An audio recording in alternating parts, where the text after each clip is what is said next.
گدھا بنا وزیر۔ ایک بادشاہ کسی جنگل میں شکار کھیلنے جا رہا تھا۔ جیسے ہی وہ جنگل کے قریب پہنچا تو اس نے ایک آدمی کو دیکھا جو اپنے گدھے پر سوار تیزی سے جنگل کی طرف آ رہا تھا۔ وہ آدمی قریب آیا تو اس نے بادشاہ کو جھک کر سلام کیا اور پوچھا، جہاں پناہ کہاں تشریف لے جا رہے ہیں؟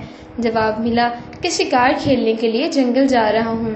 تو اس نے کہا، بادشاہ سلامت، اگر میری بات مانیں تو شکار کے لیے آج نہ جائیں، کیونکہ تیز بارش اور طوفان آنے والا ہے، پھر آپ کے لیے واپس محل جانا مشکل ہو جائے گا، لہٰذا ابھی واپس چلے جائیں۔ بادشاہ کے وزیروں نے اسے ڈانٹا کہ کڑی دھوپ ہے، کہیں بادل کا نشان نہیں، آپ آئیں بڑی بارش کی خبریں دینے والے۔ آدمی نے کہا، آپ مانیں یا نہ مانیں لیکن ایسا ہونے والا ہے۔ یہ کہہ کر وہ آدمی رخصت ہوا اور بادشاہ جنگل جا کر شکار کھیلنے لگا۔ لیکن یہ کیا، چند لمحے بعد اچانک آسمان پر سیاہ بادل چھا گئے اور زوردار بارش شروع ہو گئی۔ بادشاہ اور وزیر جلدی سے واپس جانے لگے اور بالآخر محل پہنچنے میں کامیاب ہو گئے۔ اگلے دن دربار لگا تو بادشاہ نے وزیروں سے کہا کہ کل جنگل میں ملنے والے آدمی کو حاضر کیا جائے۔ وزیر بھی اس آدمی کی اطلاع سے متاثر تھے، لہٰذا بادشاہ کی طرف سے اسے اطلاع دی گئی کہ دربار میں حاضر ہو جائے۔ جب وہ آدمی حاضر ہوا تو بادشاہ نے اس سے کہا کہ آپ یقیناً ایک عقل مند انسان ہیں۔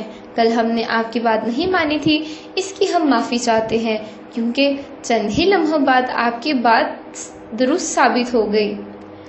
آپ کی اس کمال عقل مندی کی بنا پر آپ کو وزیر مقرر کرتا ہوں۔ یہ سن کر اس آدمی نے کہا کہ حضور، یہ پیشکش سر آنکھوں پر اور اس میں آپ کا شکریہ ادا کرتا ہوں، لیکن ایک بات عرض کروں۔ یہ کہہ کر وہ ایک لمحے کے لیے خاموش ہو گیا۔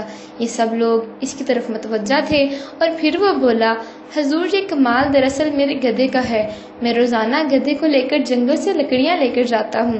جس دن میرا گدھا اپنے کانوں کو کھڑا کر کے تیزی کے ساتھ جنگل سے نکلنے کی کوشش کرے تو مجھے پتہ چل جاتا ہے کہ بارش ہونے والی ہے، کیونکہ عام طور پر یہ آرام سے گھاس کھانے میں مصروف ہوتا ہے اور میں اسے زبردستی واپس لاتا ہوں۔ یہ سن کر بادشاہ نے کہا کہ میں ہر عقل مند، اہل دانش اور اہل کمال کی قدر کرتا ہوں۔ یہ کمال تمہارے گدھے کا ہے، میں اس کو اپنا وزیر مقرر کرتا ہوں۔ اس کے بعد گدھے کو شاہی محل میں لایا گیا اور بادشاہ شکار کھیلنے کے لیے جاتے وقت اس کو ساتھ لے کے جاتے کہ بارش وغیرہ کی اطلاع دے دے۔ وزیر گدھے کی تنخواہ باقاعدگی سے اس کے مالک کو پہنچا دی جاتی تھی اور آدمی گھر بیٹھے اس تنخواہ پر گزر اوقات کرنے لگا۔